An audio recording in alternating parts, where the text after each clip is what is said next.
At 79, Sally Field's reflections on her early career and personal experiences have brought renewed attention to her brief but emotionally significant connection with Paul Newman, revealing a truth that is far more nuanced and human than decades of Hollywood mythology ever suggested.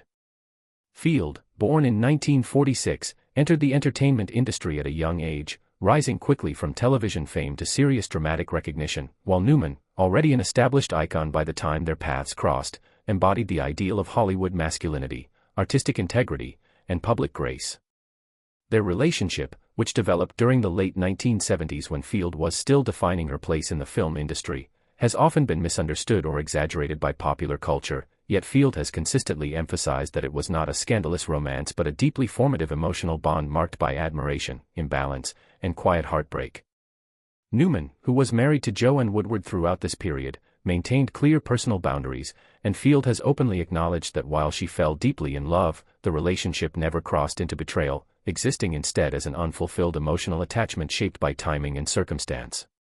In later interviews, Field described Newman as kind, principled, and generous, but also emotionally unavailable, a man whose loyalty to his family was unwavering, even as he offered support and encouragement to those around him.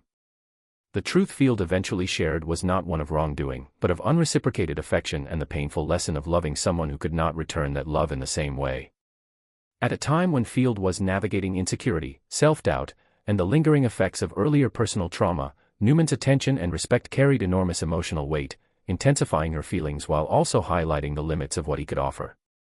Rather than presenting herself as a victim or Newman as a villain, Field has spoken with maturity and restraint, framing the experience as a turning point that forced her to confront patterns of seeking validation from older, emotionally distant men.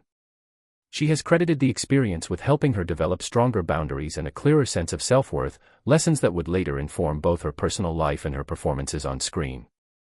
Newman, for his part, has remained a figure of admiration in her recollections, not because of romance fulfilled, but because of the integrity with which he conducted himself, refusing to compromise his marriage or values despite the emotional complexity of the situation.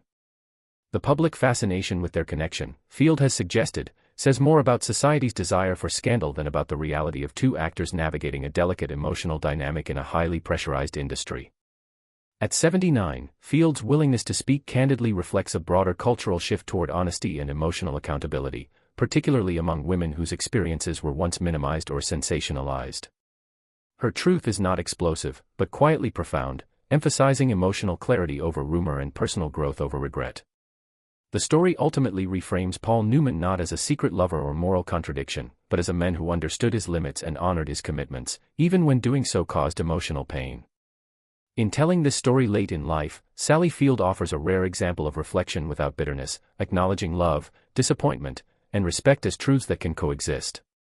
What emerges is not a revelation designed to shock, but a thoughtful meditation on timing, restraint, and the lasting impact of relationships that change us without ever fully unfolding, leaving behind a legacy of honesty that feels more powerful than any Hollywood myth.